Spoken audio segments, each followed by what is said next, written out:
Hello everyone, good morning সবাইকে। Welcome to my first mini blog. আমি পিউ। তোমরা সবাই কেমন আছো জানাবে। আমি কিন্তু খুব ভালো আছি। তো সকাল সকাল ঘুম থেকে উঠে বিছানাটা তুলে বিছানা পরিষ্কার করে কালকে কিছু জামা কাপড় ছিল সেগুলো ভাঁজ করে আমি আলমারিতে তুলে দিলাম। তারপরে সকালে যুদ্ধ স্টার্ট করলাম ঘর ঝাড়ু মারা দিয়ে। ঘরটা সুন্দর করে ঝাড়ু মেরে চলে গেলাম রান্নাঘরে গিয়ে কালকে রাতের এঁটো বাসনগুলো নিয়ে সোজা চলে গেলাম কলপারে।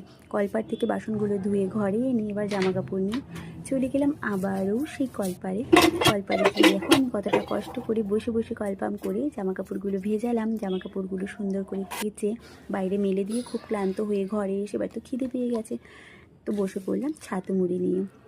ছাতু মুড়ি খেয়ে সোজা চলে আসলাম রান্নাঘরে। পরে দেখা হবে নেক্সট কোনো ব্লগে। হ্যালো এভরিওয়ান, গুড মর্নিং সবাইকে। Welcome to my first mini blog. আমি পিউ। তোমরা সবাই কেমন আছো জানাবে। আমি কিন্তু খুব ভালো আছি।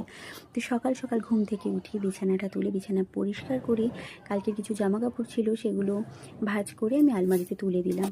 তারপরে সকালে যুদ্ধ স্টার্ট করলাম ঘর ঝাড়ু মারা দিয়ে। ঘরটা সুন্দর করে ঝাড়ু মেরে চলে গেলাম রান্নাঘরে গিয়ে কালকে রাতের এঁটো বাসনগুলো নিয়ে সোজা চলে গেলাম কলপার থেকে বাসনগুলো ধুয়ে ঘরে এনে এবার জামা কাপড় নিয়ে চলে গেলাম আবারও সেই কলপারে গিয়ে এখন আমি কতটা কষ্ট করে বসে বসে কলপাম করে জামা কাপড়গুলো ভেজালাম। জামা কাপড়গুলো সুন্দর করে কেচে বাইরে মেলে দিয়ে খুব ক্লান্ত হয়ে ঘরে এসে এবার তো খিদে পেয়ে গেছে, তো বসে পড়লাম ছাতু মুড়ি নিয়ে।